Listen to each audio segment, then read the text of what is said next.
الله على جماله والصلاة والسلام على مظهر جماله وعلى أصحابه وآله أما بعد فأعوذ بالله من الشيطان الرجيم بسم الله الرحمن الرحيم وعباد الرحمن الذين يمشون على الأرض حونا وإذا خاطبهم الجاهلون قالوا سلاما صدق الله مولانا العظيم وصدق رسوله النبي الكريم الأمين الرؤوف الرحيم الصلاة والسلام عليك يا سيدي يا رسول الله وعلى آلك وأصحابك يا سيدي يا حبيب الله الصلاة والسلام عليك يا سيدي يا رحمة للعالمين وعلى آلك وأصحابك يا قائد الجند المحجلين رونق بز مقتدر محتشم کی بطار وزیر احترام اساتذہ کرام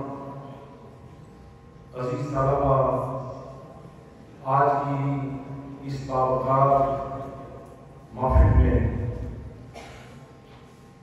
شرکت پر اور مجھے یہ موقع عنایت کرنے پر میں حضرت صاحبزادہ ڈاکٹر ابوالحسن محمد شاہ صاحب الازہری وائس پرنسپل دارالعلوم محمدیہ روسیہ ڈیرہ شریف اور برادر عزیز جناب ڈاکٹر محمد نعیم الدین الازہری صاحب آپ کے شکر گزار ہوں۔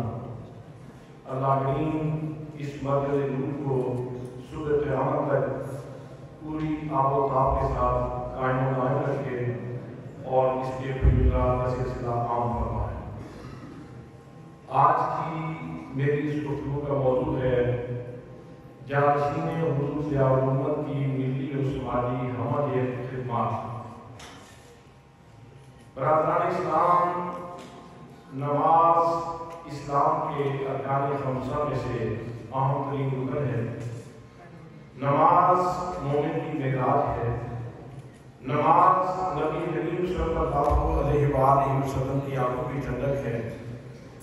یہ درد کے مالک ہستیوں کے لیے عرش کے مالک محبوب حقیقی جل و علا سے واصل ہونے کا خوبصورت ذریعہ ہے۔ نماز دعاؤں کا ذوق افزا گلدستہ بھی ہے۔ نماز کی دعاؤں میں سے ایک دعا جو بہت قابل غور ہے وہ یہ ہے، رب اجعلنی مقیم الصلاۃ ومن ذریتی، اے میرے روح و جسم کو نقطۂ آغاز سے اٹھا کر تدریجاً شباب کمال تک پہنچانے والے مجھے بھی نماز قائم کرنے والا بنا دے اور میری اولاد کو بھی۔ نماز پڑھنے والے تو کروڑوں اربوں ہیں، لیکن سب کی نماز برابر نہیں ہوتی۔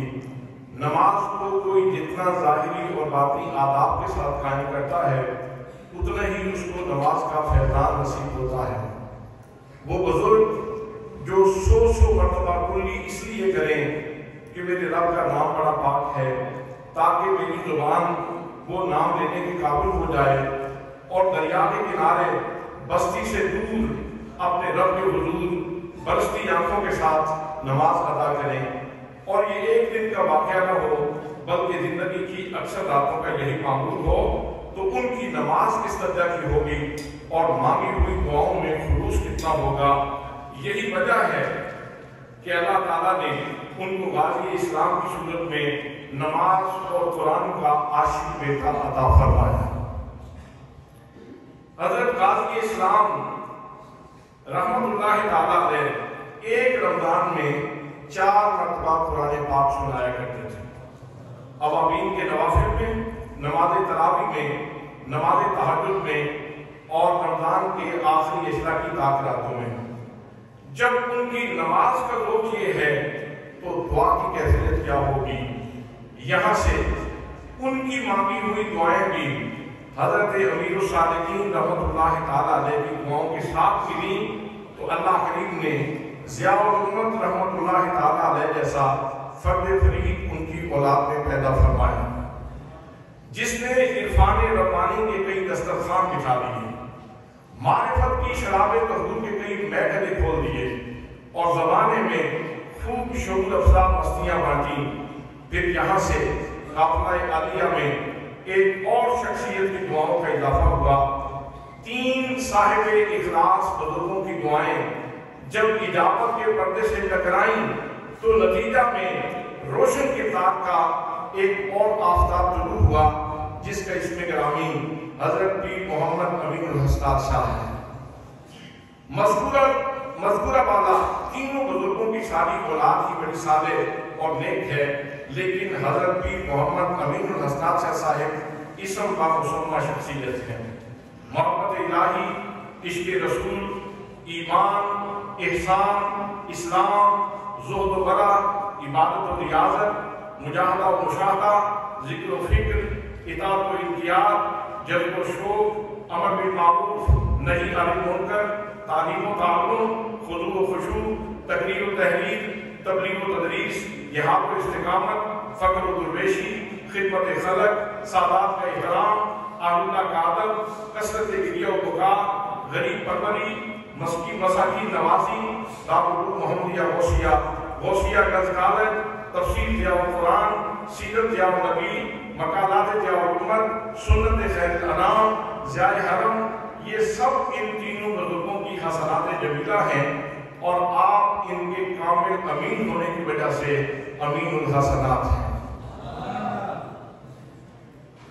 آپ کی ولادت 25 رجب 1369 ہجری بمطابق 9 مئی 1950 کو بھیلا شریف میں ہوئی۔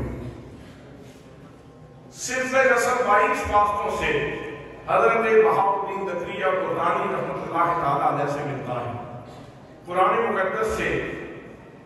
مقدس کی حفظ سے تعلیم کا آغاز ہوا، لیکن یہ بات بہت توجہ کی ہے کہ 1 سال میں پرائمری کی ساری کلاسز اور 3 مہینوں میں مڈل کی 3 کلاسز آپ نے پاس کی۔ 2 سال میں میٹرک کیا اور پھر دارالعلوم محمدیہ غوثیہ میں داخل ہو گئے۔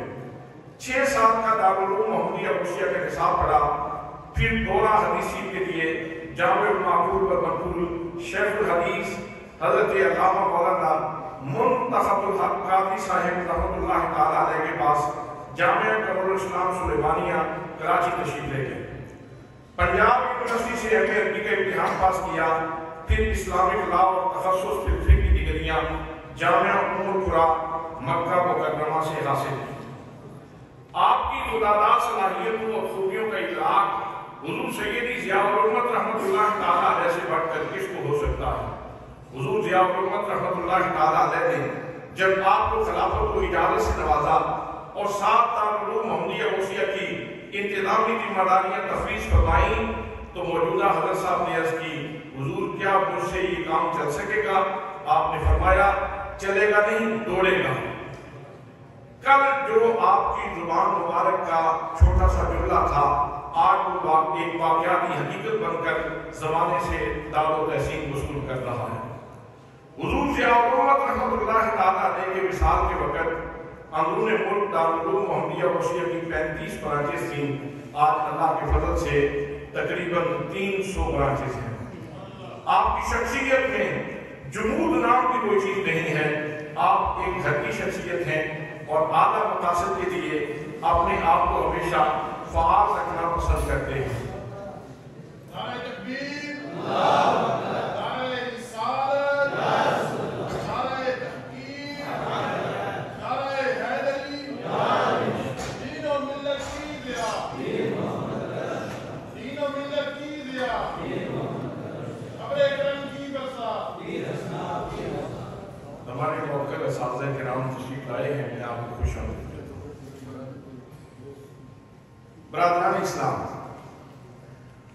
1968 میں محبت رسول صلی اللہ علیہ وآلہ وسلم کے فروغ کے لیے انجمن طلبہ اسلام کی بنیاد رکھی گئی۔ اس کے ارکان بھیرا شریف حاضر ہوئے۔ حضور ضیاء الامت رحمۃ اللہ تعالیٰ علیہ سے عرض کی کہ حضور ہماری سرپرستی فرمائیں۔ آپ کی اجازت سے بھیرا شریف میں انجمن طلبہ اسلام کا پنجاب میں دوسرا یونٹ حضور جانشین ضیاء الامت کی کاوش سے قائم ہوا۔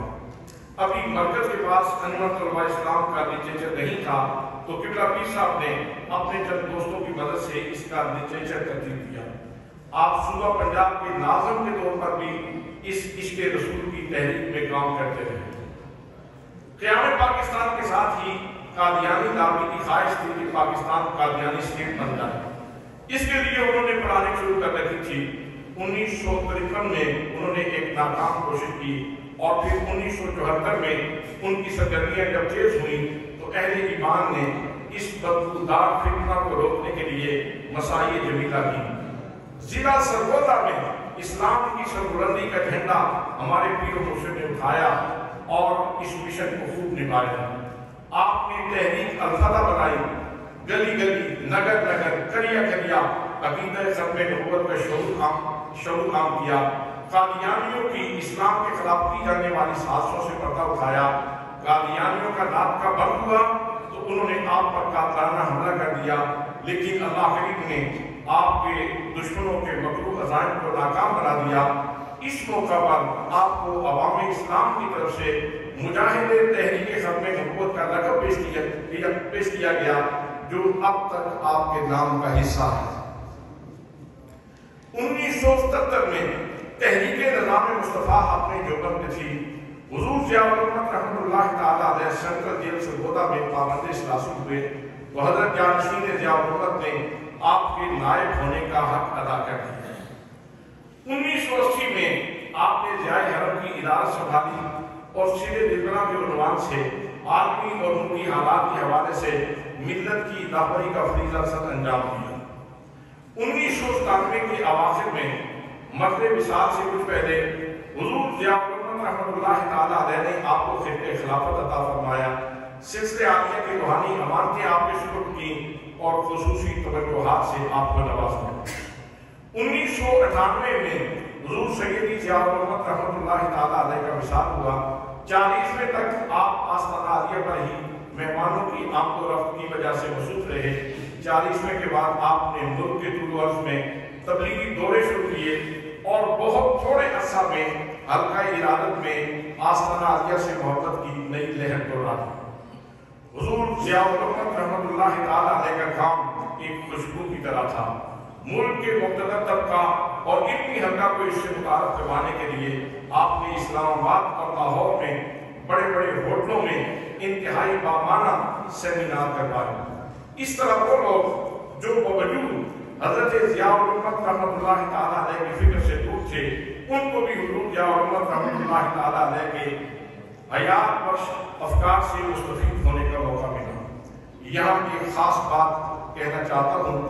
حضرت قاسم علی قاسم نے کہا تھا کہ کسی کو چھوٹا دیکھنے کے لیے ضروری ہے کہ اس کو دور سے دیکھا جائے یا پھر غرور سے دیکھا جائے۔